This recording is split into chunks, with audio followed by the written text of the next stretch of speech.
మొన్న వీడియోలు చూసాం.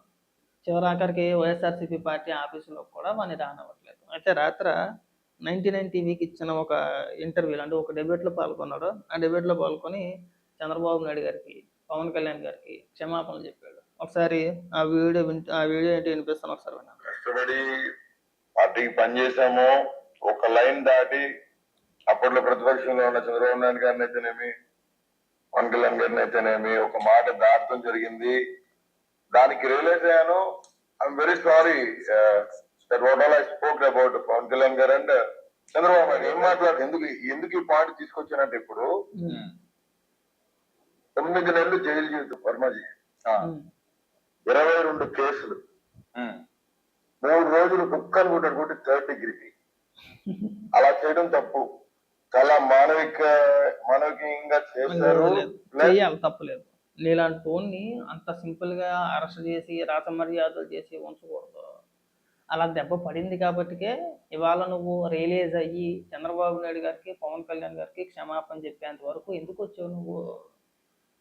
నేను ఎలా తోమాలో అలా తోమేశారు కాబట్టి. అంటే వీడు మళ్ళీ జీవితంలో చంద్రబాబు నాయుడు గారిని, పవన్ కళ్యాణ్ గారిని అనే కాదు, జీవితంలో ఏ రాజకీయ నాయకుడిని ఉద్దేశించి ఇలా మాట్లాడకూడదు అని చెప్పేసి నీకు సరైన ట్రీట్మెంట్ ఇచ్చారు. ఆ ట్రీట్మెంట్ దెబ్బకు నువ్వు సెట్ అయిపోయావు. దానికి తోడు జగన్మోహన్ రెడ్డి దేకకపోవడం, పార్టీ ఆఫీసు లోపలికి రానివ్వకపోవడం. నీకు ఇంకో సంఘటన చెప్పనా? ఇవాళ విని పార్టీ ఆఫీసులోకి రానివ్వలేదు కాబట్టి వీడిని దొంగ నాటకాలు ఆడుతున్నాడు. జైలు నుంచి బయటకు వచ్చిన తర్వాత కూడా ఒక 2-3 ఇంటర్వ్యూలు ఇచ్చాడు. ఆ క్రాంతి గారికి అయితేనేమి, లేదంటే ఇంకో 2-3 ఇంటర్వ్యూలు ఇచ్చాడు. అదే ఇంటర్వ్యూల్లో కూడా ఎక్కడా కూడా మనకి అంటే నేను ఎలా మాట్లాడాను తప్పు అని చెప్పేసి ఫీల్ అవ్వకుండా మళ్ళీ జగన్మోహన్ రెడ్డి ముఖ్యమంత్రి అవుతాడు, నేను జగన్మోహన్ రెడ్డి కోసం పని చేస్తాను, ఖచ్చితంగా మళ్ళీ సీఎం అని చేస్తాను అన్న వ్యక్తి దొంగ నాటకాలు అన్నమాట. కేవలం పార్టీ ఆఫీసులోకి రానివ్వలేదు, మమ్మల్ని దేకట్లేదు, ఇంకా అటు సపోర్ట్ లేదు, ఇటు సపోర్ట్ ఉండదు, మనం ఇప్పుడు తప్పు అయిపోయిందని చెప్పి క్షమాపణలు చెప్పకపోతే బాగోదనే ఉద్దేశంతో ఇవాళ క్షమాపణలు చెప్తున్నాడు. వీడు అన్ని కూడా దొంగ నాటకాలు అన్నమాట. Drama artist. ఇంకేదో మాట్లాడుతున్నాడు, కొద్దిసేపు ఉంది వినిపిస్తాను.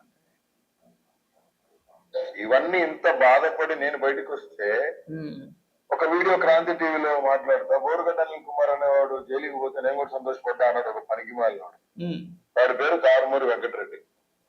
వాడు చుట్టూరు రెడ్లు దళితుల్ని మారణ హోమం చేసిన కుటుంబాలు ఒక ప్రప్రథమైన కుటుంబం. చిన్నప్పటి నుంచే వాళ్ళకి దళితులు అంటే పడదు. దళితులు తిరిగిన వీధిలో కూడా వాళ్ళు తిరగరట. నిన్న ఎవరో చెప్తున్నారు.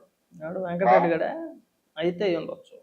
రెడ్డి కాదు, ఇప్పుడు ముఖ్య నాయకులు ఉండగా వెంకటరెడ్డి మీద అనిల్ టార్గెట్ ఏంటి? పిల్ల వచ్చే కదండి, తీసేయండి. దాని గురించి చాలా మంది వైసీపీ నాయకులు కూడా మాట్లాడుతున్నారు. అసలు బోరగడ్డ అనిల్కి మాకు సంబంధం ఏంటండి, మా పార్టీ కాదని చెప్పేసి. మరి సంబంధం లేనప్పుడు జగన్మోహన్ రెడ్డి గారి అధికారంలో ఉన్నప్పుడు బోరగడ్డ అనిల్కి సెక్యూరిటీ ఎందుకు కల్పించారండి? గన్మ్యాన్లు ఇచ్చారు. ప్రభుత్వం బోరగడ్డ అనిల్కి గన్మ్యాన్లు ఇచ్చింది, ప్రభుత్వమే సెక్యూరిటీ కల్పించింది. ఆ రోజు పేర్ని నానితో ఫోటోలు దిగాడు, కొడాల నానితో ఫోటోలు దిగాడు, అఫీషియల్గా మంత్రులందరితో కూడా ఫోటోలు దిక్కుంటూ వచ్చాడు. మంత్రులందరితో మంచి మంచి సంబంధాలు ఉన్నాయి మనోడికి. మంత్రులతోనేంటి డైరెక్ట్గా జగన్మోహన్ రెడ్డి, భారతిరెడ్డి గారితోనే నేను ఫోన్లో మాట్లాడతానని చెప్పేసి చెప్తున్నాడు వాడు. మరి ఇంతలా ప్రోత్సహించి ఇవాళ మాకు సంబంధం లేదంటే జనాలు నమ్ముతారండి? సరే పోనీ మీ పార్టీకి నిజంగా సంబంధం లేదని అనుకుంటారు. మరి అలాగా మీ పార్టీకి సంబంధం లేనప్పుడు చంద్రబాబు నాయుడు గారి కుటుంబ సభ్యుల్ని, అలాగే పవన్ కళ్యాణ్ గారి కుటుంబ సభ్యుల్ని నోటుకొచ్చినట్టు వాగుతున్నప్పుడు తెలుగుదేశం పార్టీ నాయకులు, జనసేన పార్టీ నాయకులు వెళ్ళి పోలీస్ స్టేషన్లో కంప్లైంట్ ఇచ్చినప్పుడు మీరు ఎందుకు చర్యలు తీసుకోలేదు? తీసుకోవాలి కదా. ఆ రోజున వీళ్ళని మీ ఇష్టం వచ్చినట్టు బుద్ధులు తిట్టారా, మీకు ఏం కాదు మేము ఉన్నాం అని చెప్పేసి భరోసా కల్పించారు. ఈరోజు ఓడిపోయి 151 సీట్ల నుంచి 11 స్థానాలకు పడిపోగానే ఆడెవడో మాకు తెలియదు అంటే ప్రజలందరూ మొక్క మీద చూస్తారు కదా, ఇలాంటి వాళ్ళందరినీ కూడా ప్రోత్సహిస్తున్నారని చెప్పేసి వాళ్ళు ప్లేట్ మార్చేశారు. ఆ సీన్ వీడికి అర్థమైంది.